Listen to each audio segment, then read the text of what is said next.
Hello everyone, modern India के इस series में आपका आगे स्वागत है। तो चलिए फिर शुरू करते हैं। दोस्तों, अब बात करेंगे खिलाफत एवं असहयोग आंदोलन की, जो कि 1920 से 22 तक चला था। ठीक है, जैसा कि हम सब जानते हैं, प्रथम विश्व युद्ध के बाद मुस्लिम भाइयों और हिंदुओं के बीच में एक गजब की एकता आई थी। प्रथम विश्व युद्ध में तुर्की मित्र राज्यों से पराजित हुआ था और उसके साम्राज्य के अधिकांश भाग को ब्रिटेन और फ्रांस ने आपस में बांट लिया था। लेकिन दोस्तों, तुर्की के सुल्तान उस समय खलीफा भी थे और मुस्लिम भाइयों के धार्मिक प्रधान भी थे। ठीक है, इसी कारण से भारतीय मुसलमानों ने मौलाना मोहम्मद अली और शौकत अली, मौलाना आजाद, हकीम अजमल खान, हजरत मोहानी के नेतृत्व में एक खिलाफत समिति की स्थापना हुई थी। इनका उद्देश्य तुर्की साम्राज्य के बंटवारे के खिलाफ खलीफा के पक्ष में आंदोलन चलाना था। वहीं खिलाफत समिति के अध्यक्ष बम्बई के सेठ छोटानी थे। 1919 में दिल्ली तथा 1920 में केंद्रीय खिलाफत समिति ने कलकत्ता अधिवेशन में सरकार के साथ सहयोग न करने का प्रस्ताव स्वीकार कर लिया था। वहीं गांधी जी ने खिलाफत के प्रश्न को हिंदुओं और मुसलमानों को एक राष्ट्रीय मंच पर लाने का अवसर भी देखा था। इसके बाद 1 अगस्त 1920 को खिलाफत समिति ने असहयोग आंदोलन शुरू कर दिया था। गांधी जी प्रथम व्यक्ति थे जो केसरे हिंद को त्याग कर उसमें सम्मिलित हुए थे। ठीक है, आपको याद रखना चाहिए, यहाँ पे क्वेश्चन बन सकता है। असहयोग आंदोलन का विरोध कुछ कांग्रेसी सदस्यों ने भी किया था, जैसे Annie Besant, Bipin Chandra Pal, GS. खरपड़े ने इसी समय कांग्रेस को छोड़ दिया था।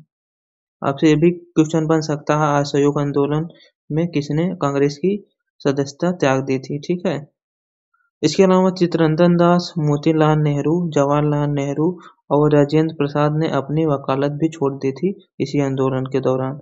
विद्यार्थियों के स्कूल छोड़ने के कारण अनेक राष्ट्रीय विद्यालय भी स्थापित किए गए थे। इनमें गुजरात, बिहार काशी विद्यापीठ, तिलक महाराष्ट्र विद्यापीठ और जामिया मिलिया स्थापित हुए थे। इसके अलावा असहयोग आंदोलन चलाने के लिए तिलक स्वराज फंड की भी स्थापना की गई थी। इसी समय ब्रिटेन के राजकुमार प्रिंस ऑफ वेल्स 17 नवंबर 1921 को मुंबई में आए थे और उसी दिन पूरे मुंबई में हड़ताल भी हुई थी। इसके बाद 1921 में अहमदाबाद में कांग्रेस का अधिवेशन अजमल खान की अध्यक्षता में हुआ था। इस अधिवेशन में कांग्रेस की सदस्यता लेने के लिए उम्र घटाकर 18 वर्ष कर दी गई थी।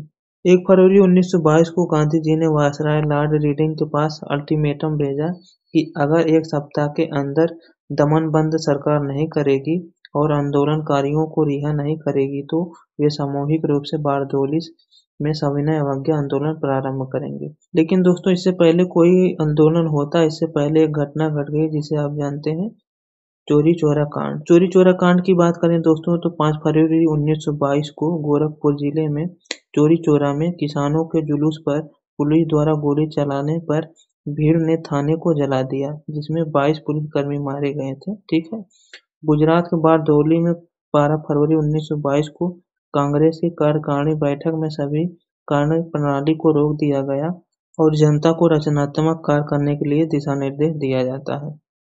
इस प्रकार दोस्तों आंदोलन समाप्त हो जाता है। गांधी जी को गिरफ्तार कर लोगों को भड़काकर बगावत करने के आरोप में मुकदमा चलाकर 6 वर्ष की सजा दी गई थी। ठीक है दोस्तों, असहयोग आंदोलन का तुरंत कोई परिणाम तो नहीं निकला था, परंतु आंदोलन ने पहली बार भारतीय राष्ट्रीय आंदोलन को जन आंदोलन बना दिया था। ठीक है, गांधी जी द्वारा आंदोलन एकाएक रोकने पर इनकी बहुत ज्यादा आलोचना भी हुई थी। ठीक है,